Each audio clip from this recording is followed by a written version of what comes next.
The truth festered beneath our smiles. It all came undone quickly, much faster than I had ever anticipated. My uncle, ever the charming host, loved to boast about his incredible family dinners. He painted them as an oasis of warmth, laughter, and unity. Most bought into the illusion, swept away by the surface-level glamour. But I knew what lay beneath the facade. I had been there, seen too much of what he thought was brilliantly concealed. It clawed at my insides, festering in the shadows of my mind until, in a fit of reckless desperation, I let it slip in our family group chat. The words weren't just a revelation. They were a catalyst. Chaos erupted as suppressed suspicions surfaced, shattering any semblance of familial harmony. I had merely wanted to unburden myself, but I would soon realize the gravity of a truth that none were prepared to face. The illusion was gone, and there was no going back now. I typed with trembling fingers. Uncle's dinners aren't what they seem. You all need to know what really happens.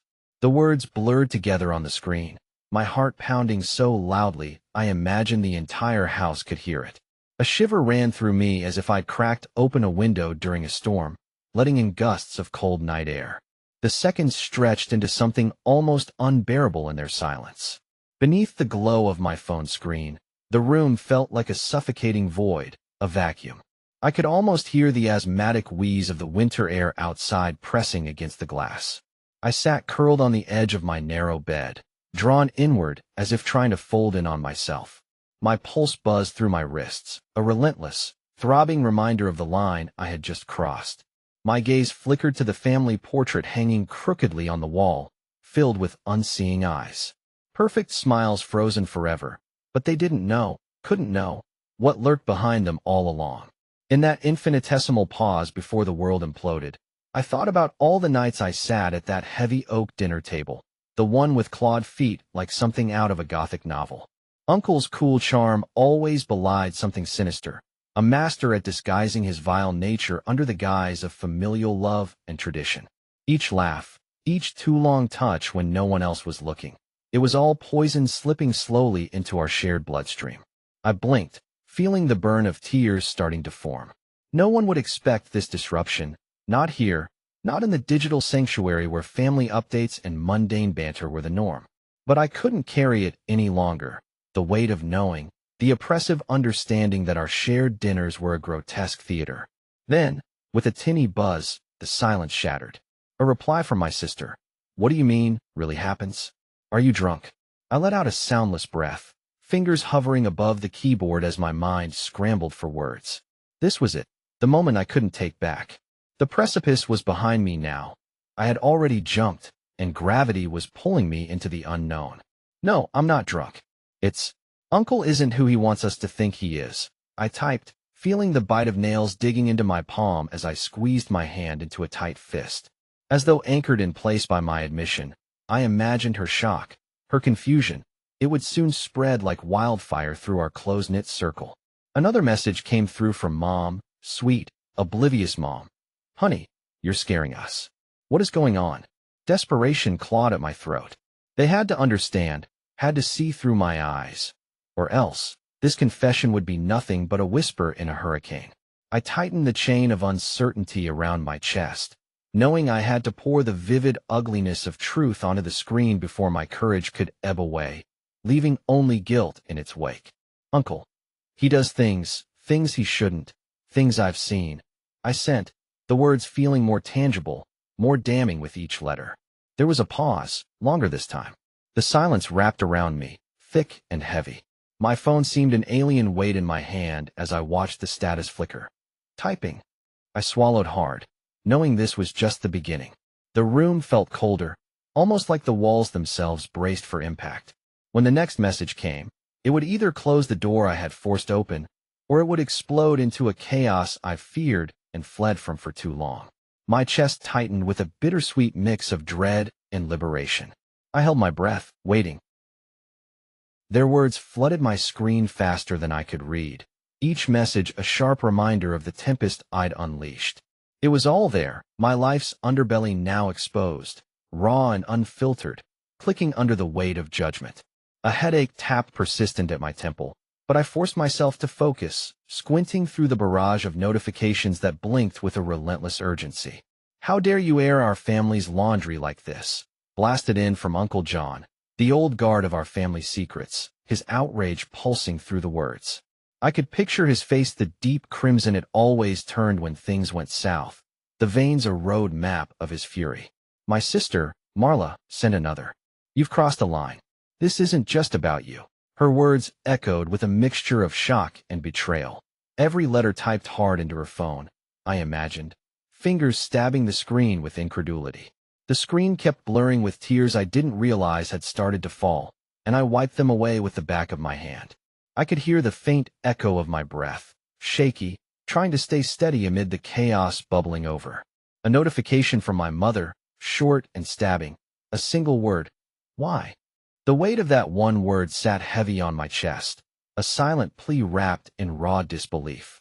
I had anticipated anger, sure, but these pangs of hurt, the questions unspoken, cut deeper than I'd imagined. Somewhere, in the depths of my mind, her quiet stoicism overtook the noise, a solitary silence louder than any clamor. "Think about the consequences," warned another cousin, Sammy. I remembered him as the kind of person who always took the safe side, never wanting to rock any boats. His input felt less like advice and more a desperate attempt to tether us back to the masks we wore at family gatherings. But among the anger and the fragments of shattered facades were a few tentative voices, hesitant but visible glimpses in the chat, speaking quieter truths or posing difficult questions. I saw them, those daring to blink past the glare of denial. My heart clenched tight, a tumult of conflicting feelings, hope mingling with dread. "I always felt something was off," wrote my cousin Lizzie, the one who always stared a little too long at family dramas, her insights often dismissed as dramatic. "But you putting this out there? Takes guts." Her unexpected support stirred a warmth that seemed out of place in the maelstrom. I clung to it, part anchor, part ember, hoping it would spark something more beneath the surface, perhaps even in those still entrenched in anger. A pause, when it came, felt strangely suffocating. In that stillness, the noise settled like dust. I could hear the faint rustle of the curtain as the wind picked up outside my window, the distant sound of city life vibrating faintly through glass. My fingers hovered above the keyboard, itching to respond, to plead for understanding, even as I felt the futility of it gnaw at my insides. I sat, caught at a crossroads between regret and release, my mind a whirl of faceless names and familial bonds stretched thin by truth. In this mess, surely no one could be who they once were. And what was family anyway, beyond shared blood and collected memories? The screen blinked again, my cousin Josh speaking, maybe to me, maybe to himself. "I guess this changes everything," he noted, a simple statement, but a door left ajar. Through it, I could almost taste the potential of something new, a possibility that maybe, just maybe, we could find our way through this wreckage to something real. Each message a choice now, echoes bouncing in my mind as I pondered where this would end. For the first time, I wondered if I'd truly been prepared for what laying bare tonight would mean, if walking this half-lit path would cast shadows deeper and darker than those I braved to reveal. The door to my room shuts behind me with a soft thud, like the closing of a chapter I've been trying to escape. The world outside fades to a muffled, distant murmur.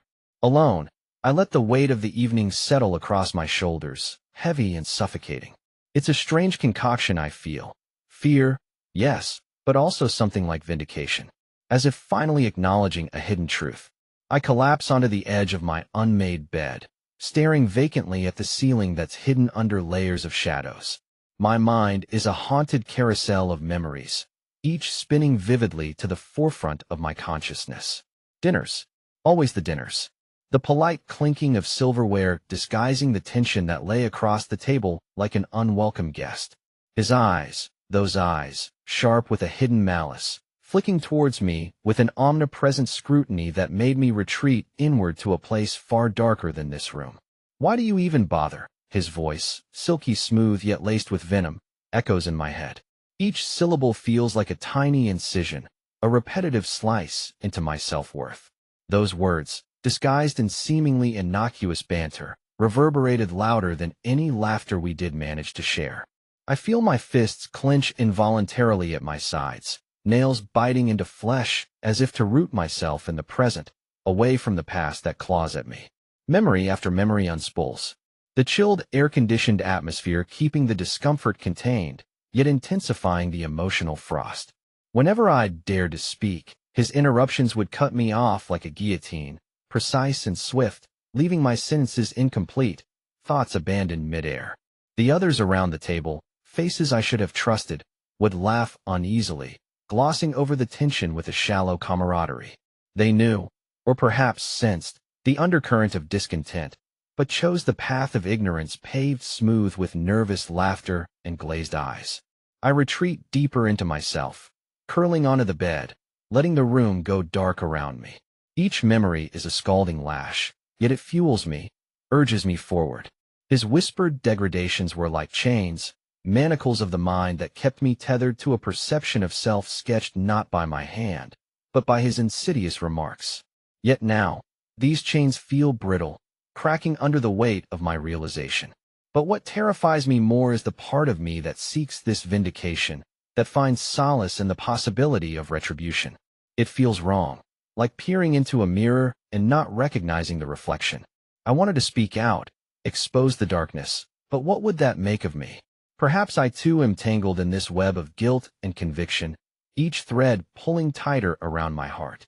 The air feels heavier, weighted with possibilities and consequences.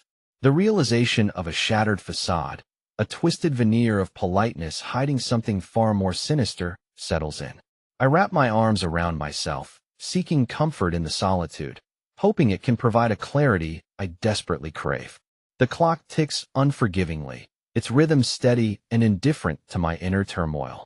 As if on cue, a wave of exhaustion sweeps over me. My eyes flutter shut, and for a moment, I teeter on the brink of a fitful sleep. But before darkness takes me, a thought surfaces unbidden, a whisper of resolve. I must do this, not just to break free, but to lay bare the truth, for myself and for those around the table who might still be trapped in ignorance or fear. A clinking of silverware against china syncopated with the slow tick of the grandmother clock in the corner. The air around the table felt charged with an undercurrent of something I couldn't quite place, an impending storm disguised as laughter. My uncle's smile was syrupy sweet, like the dessert he pushed towards me, but his eyes were needles, pricking every sense, waiting to puncture the thin veneer of this family gathering.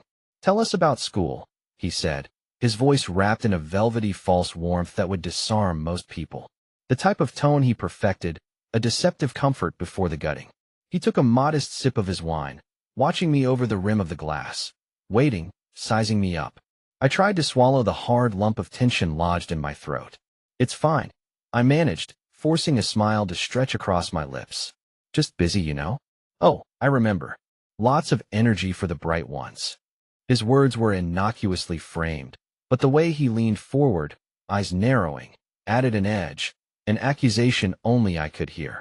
Behind every sentence was an anticipation, waiting for a misstep. He was always listening for the stumble, ready to turn any word or inflection against me later. My mother chattered on about weekend plans, her sentences like a shield she brandished, but he effortlessly maneuvered the conversation, directing it back to me. "Busy, is it?" His tone feigned interest, but there was a glint of slab-hard expectation in his gaze, trapping me. "Perhaps too busy to visit sometimes?" I shook my head, casual, indifferent, beneath his piercing gaze. "I've just what?" He leaned back, a satisfied smirk playing on his face, the illusion of patience. His fingers tapped a quiet rhythm on the table's edge, never breaking eye contact. Each tap of his finger was a slight shudder in my core. "Just with assignments," I replied, voice small, retreating, chasing safety I knew didn't exist. Not under his eye. The table's humdrum faded, and all I could hear was my own breath clashing against the silent silence he cast. "I see." His tone sank into a kind of flat satisfaction, a finality.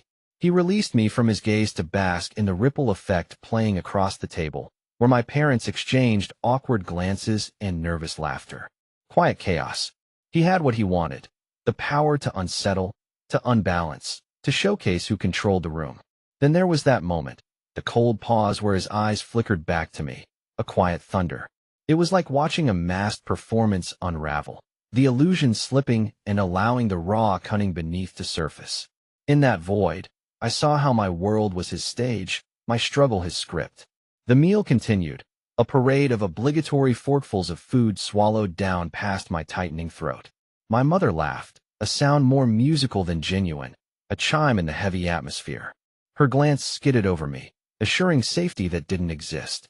Finally, when we pushed back from the table, releasing from our seats like weights lifted, there was his voice, a low murmur in my ear. "You'll be back, of course. We must keep these family traditions alive."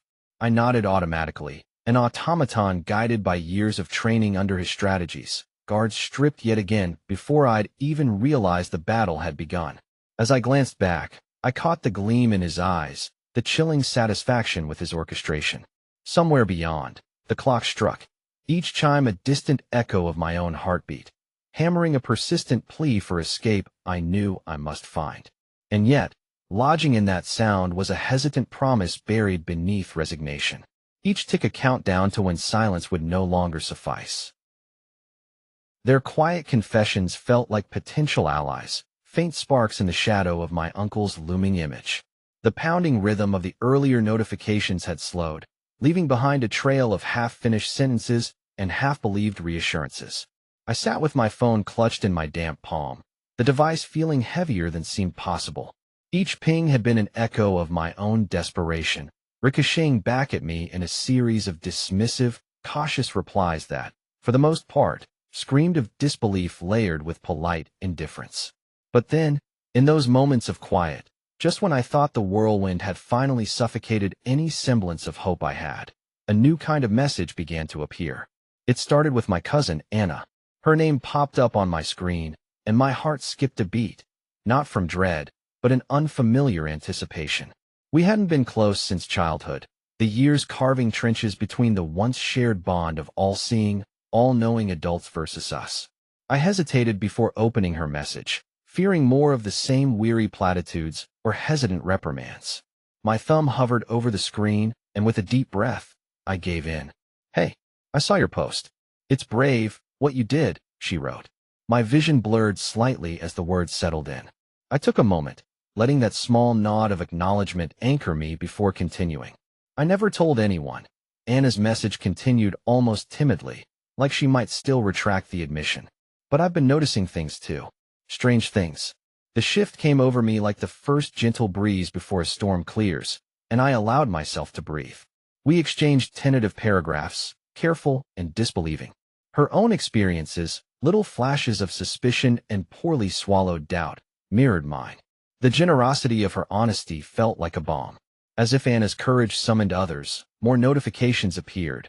My Aunt Liz, then even my younger brother, who wrote in his characteristically hurried manner. Each one laid bare a scrap of truth they had clung on to, things suppressed beneath the weight of family loyalty and tradition. Uncle's sharp tones when no one else was listening, the cold looks stuffed between congenial smiles, the intentional alienation present in his casual gestures. We were knit together in that digital space by this newly acknowledged, whisper-thin network of shared grief.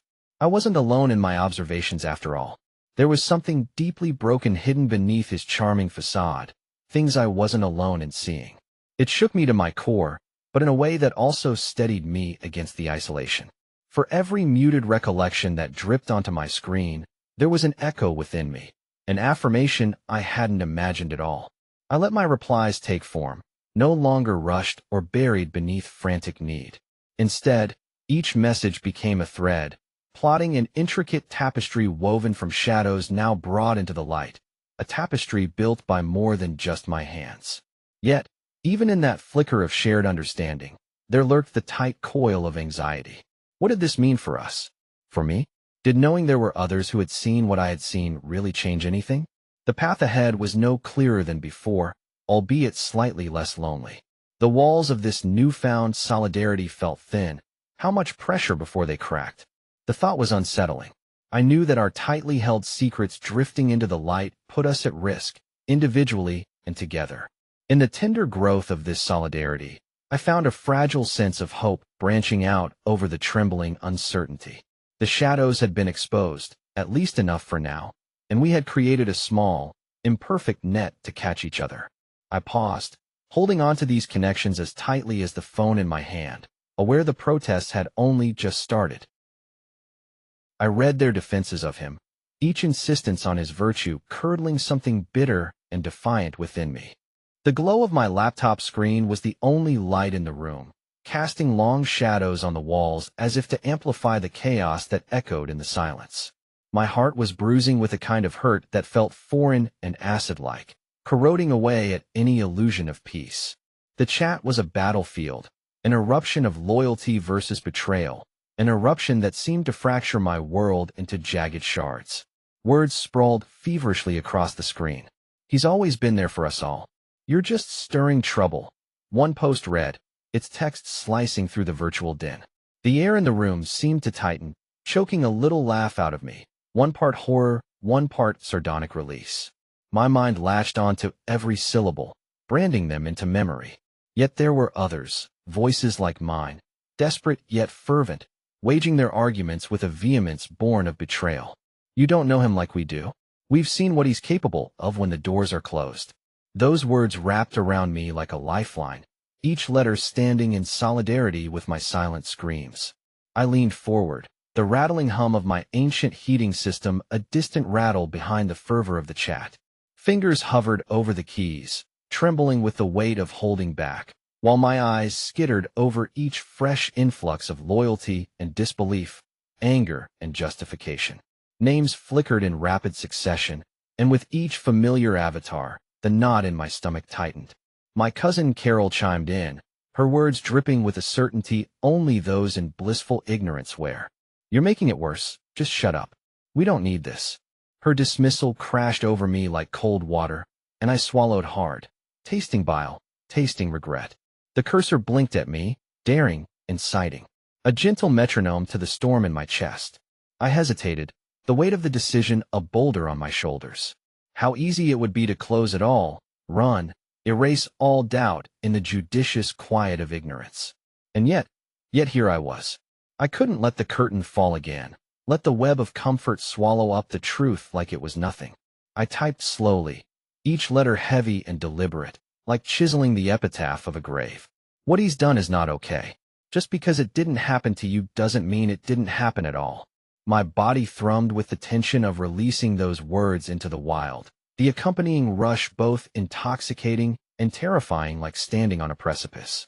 Responses came rapidly, rifling through my brief assertion with the ease of long-held beliefs clashing with inconvenient truths. Some of us are grateful for all he's done. You're just disgruntled, maybe jealous? Where's your proof? The push and pull was dizzying, a spinning wheel of extremes I couldn't follow. I felt something harden within me, a newfound resolve coiling deep and taking root. My hand steadied. I didn't need their approval, their belief, to know what was true. The real battle was against shadows long left to grow in neglect. I closed my eyes for a moment, grounding myself with the peak of cold air from the cracked window, slipping through and tangling in my hair. It was a strange comfort, a reminder of a world outside this skirmish. I breathed deep, eyelids fluttering open with the promise of daylight somewhere on the horizon. I wasn't alone, and those who clung to denial were simply lost in their own battles, unable to face what lay before us all. But me? I was here, in this moment, eyes open, awake, ready to find a way through. The chat had quieted to a tense hum, the lull before the next inevitable clash. I inhaled, squared my shoulders, and prepared myself to keep fighting, for me, for them, and for the truth that burned more fiercely now than ever before. I pictured his face as I wrote, my words puncturing the silence he thought he commanded. The keys under my fingers felt like ice, and yet I couldn't stop typing. The cursor blinked at me, mocking my hesitation, but a strange thrill surged through my fingertips, a mixture of dread and defiance. Each letter crystallized the weight of years in silent resentment. I could almost see him on the other side of the chat, perhaps reclining smugly in his usual chair, the throne from which he watched over us all, silent and observing, until he wasn't. Until his voice, cutting and omnipotent, sliced the air at family gatherings, a blade wielded with the precision of practiced cruelty. As the words formed on the screen, I saw one evening as clearly as if it were playing again before my eyes. Dinner at my parents' house. My uncle's laughter, deep and false, filled the room, that kind of laughter that preceded something biting and malicious. My fork had stilled halfway to my mouth when he turned his focus on me, those hawk-like eyes narrowing. "So what useless degree are you working on now?" he asked, eyes dancing with that familiar blend of ridicule and superiority. I remembered the heat rising to my cheeks, feeling every eye on me as my hand trembled, cutting my nervous response off before it had a chance to form. Rage boiled beneath my skin, silent and yet so loud in my ears. In the present, my hands twitched over the keyboard as I revisited the searing shame of that night, translating it into the harsh rhythm of my keystrokes. His words, echoing mockingly, were the fuel driving me forward. I imagined him reading my confrontation, the details so vivid and unrestrained they might cut into that self-constructed fortress of arrogance. Would he chuckle behind his screen, dismissive and unruffled? Or would my words manage to crack something imperceptible beneath his veneer, settling like abrasive sand in gears too long running smoothly? The telling of it felt like breathing underwater, each breath strained but crucial. As I painted the tableau of his toxic insensitivity with the brush of my anger, a strange liberation washed over me. Fear lingered, of course, like a shadow cast by a fire. It stretched in tandem with the courage I tried to stoke, doubting if this challenge could provoke something besides anger, a tornado unleashed that could spiral beyond my control. "What do you want, really?" I typed, as if speaking directly to him would disentangle the knot he'd tied within me. "Is it just a kick, this satisfaction from watching people flinch? Or do you lie awake at night, somewhere under it all, realizing how you've severed connection after connection until you're king of bones and ashes?" And as I hit send, a gasp slipped from my lips, a sound rendered from both release and terror. A long moment stretched, the tension elastic, each second a question. Had he seen it? Would he reply? The minutes grew from slivers into shadows, stretching thin but unyielding. I hovered in the quiet, feeling the impact of my message ripple like a pebble dropped into deep waters, unseen yet powerful. Each second was a step further from the safety of silence, but closer to something I hadn't dared imagine, an end to his tyranny. Then, a notification dinged quietly yet resoundingly in the stillness of the room. My hand quivered over the mouse, air hitching audibly in my throat as I clicked to open his reply, the screen glowing more brightly than ever in the dim room. The unknown sprawled eagerly ahead, inviting fear and hope in equal measure. His words were wrapped in silky disbelief, as though I were the trespasser in the world he so carefully shaped. The air in the room seemed to thicken, pressing against my skin with a suffocating weight. My uncle sat across the table, the picture of poise and propriety, like a king surveying his domain. The sunlight filtering through the lace curtains painted patterns of light and shadow on his face, hiding a grin I knew too well. That grin he wielded like a weapon, disarming and deceptive, never reaching his eyes. "You make quite the claims, my dear," he softly purred, his voice a velvet cloak hiding daggers. Each syllable hung in the air, a carefully curated act of innocence, more dangerous than any outright denial. He leaned back, resting his elbows casually on the polished mahogany, a king at ease in his castle, dismissing a jest from a jester.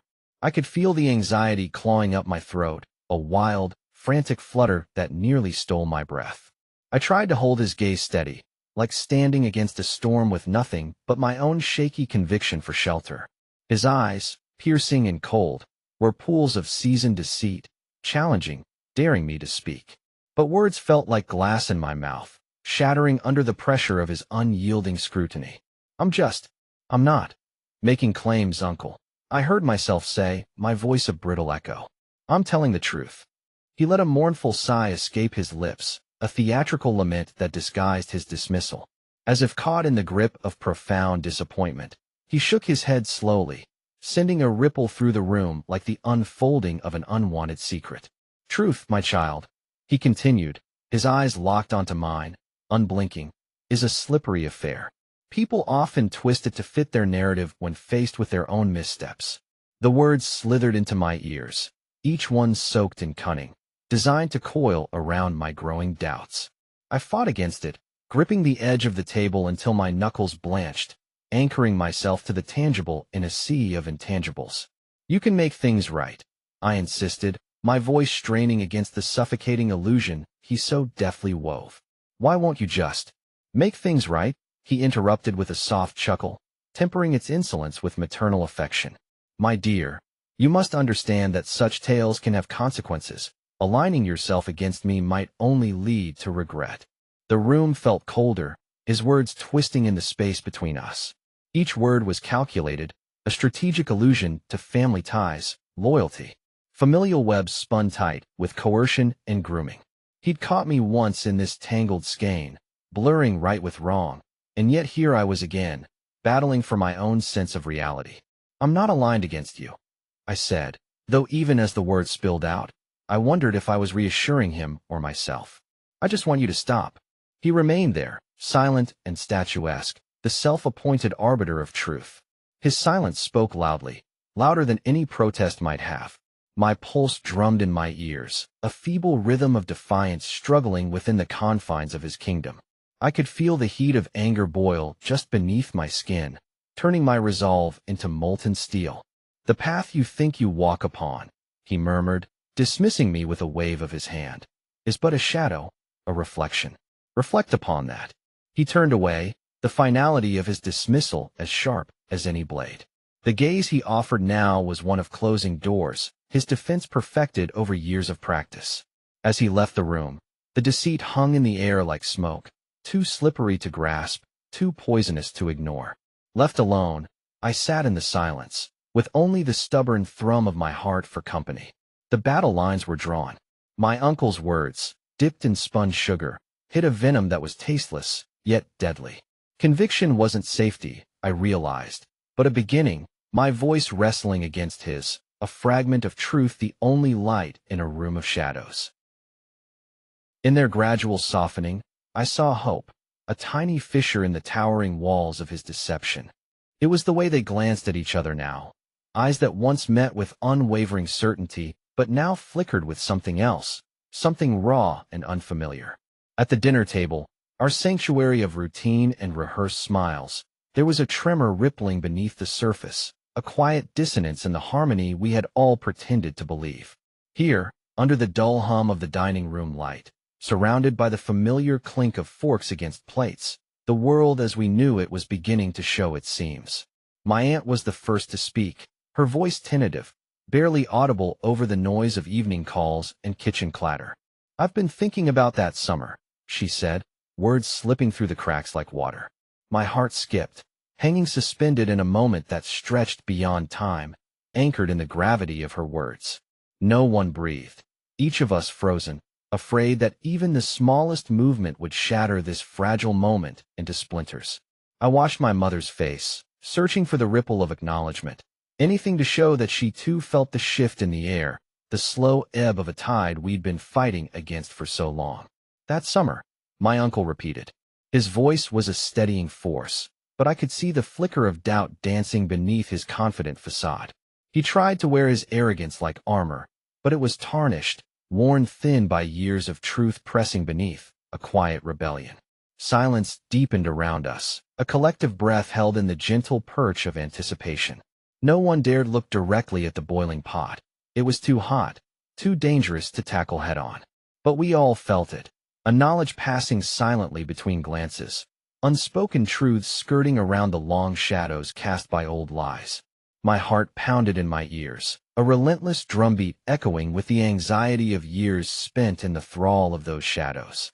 I could feel my resolve seeping into the room, mingling with the denial we'd built our lives upon. It was too late to turn back. The door of ignorance had been left ajar, and doubt was a relentless intruder. As if sensing this communal shift, my cousin sighed, her fork halting midway to her lips. Do you ever wonder if we were wrong? Her question was a thread of silk, delicate, but with the potential to unravel our tapestries of deceit and denial. Eyes turned to her, wide with surprise, but also with relief. Relief to know that they weren't alone in this cacophony of hesitation. Nonsense, my grandfather huffed, clinging to the vestiges of our comfortable myths. But his voice lacked conviction, like a record skipping, caught on repeat, but unable to summon the music of certainty. And there it was, so quietly it almost went unnoticed. A crack, the foundation of his stories beginning to yield beneath the weight. It wasn't much, but it was enough to keep me seated, fingers twitching with the urge to reach out, to hold on to something solid. Hope, it seemed, was a slippery thing, something to nurture if it ever dared to creep into the light.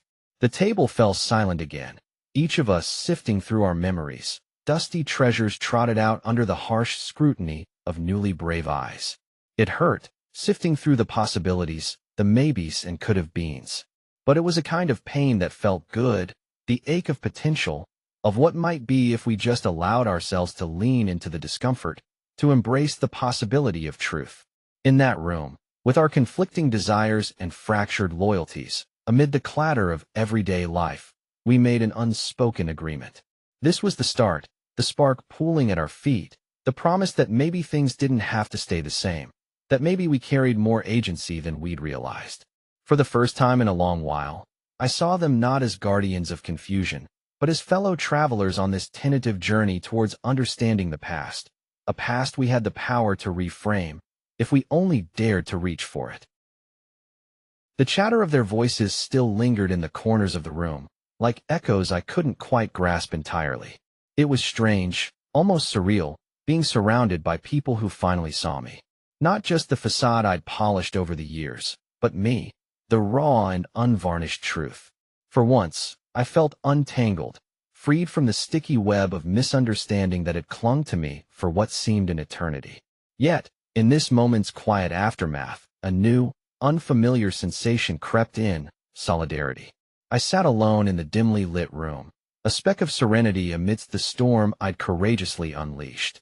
The delicate scents of old leather and dusty books wafted toward me, each inhale grounding me a little more.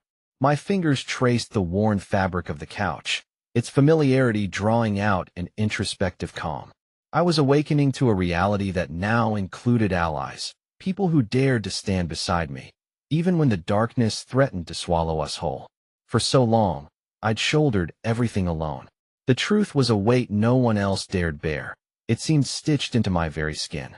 I had been an island, self-imposed, isolated by my own fears and the jagged memories that haunted my nights and whispered during the day when my guard was down. But now, those shadows felt a little less oppressive, shared under the canopy of newfound companionship. A light tremor coursed through my hands as I thought of the future. It was no longer daunting but still murky, an unfinished tapestry unraveling before me. Through the fog of uncertainty shone the faint glow of hope, and though I could count the battles yet to be waged by a multitude, I knew I wasn't marching to the war zone alone anymore. That thought steadied me, not unlike the familiar rhythm of a heartbeat close to your own. A weary but genuine smile tugged at the corners of my lips. Could they see what I told them changed the course of so many lives, mine included? The weight of their trust, as much a gift as a responsibility, was not lost on me. I closed my eyes, absorbing the gentle hum of promise that buzzed in the air. Even in the silent solitude, their presence felt palpable. Just a room away, they were there, their belief in me coalescing into a fortress of quiet strength against the encroaching dark. I opened my eyes and gazed into the shadows pooling in the corners, like silent reminders of battles past and those yet to come. We weren't finished, far from it. But for the first time, that undying flame of resistance within me flickered brightly, fueled by the gathered strength of many instead of just one. It wasn't naivete that fueled my hope. I saw the coming tempests with unsettling clarity. But now, with confessions shared and bonds woven, that vision of resistance seemed more attainable. I stood, feeling a foundational shift, a repositioning from surviving to truly living, with people who understood and didn't just presume to help from a distance. The lingering whispers from the previous conversations swirled in my mind, melding into an unwavering resolve. I stepped toward what lay ahead, a threshold yet crossed, a quiet readiness settling into my bones. Strengthened, supported, I embraced this fragile peace, knowing it held the tempered steel I needed for the road awaiting me. Closing the door behind me, I left the room but carried with me the solidified understanding that whatever battles I faced, this time wouldn't be seen through alone. Together, we might finally find our way out of the darkness. Together, I dared believe that victory was more than just a dream.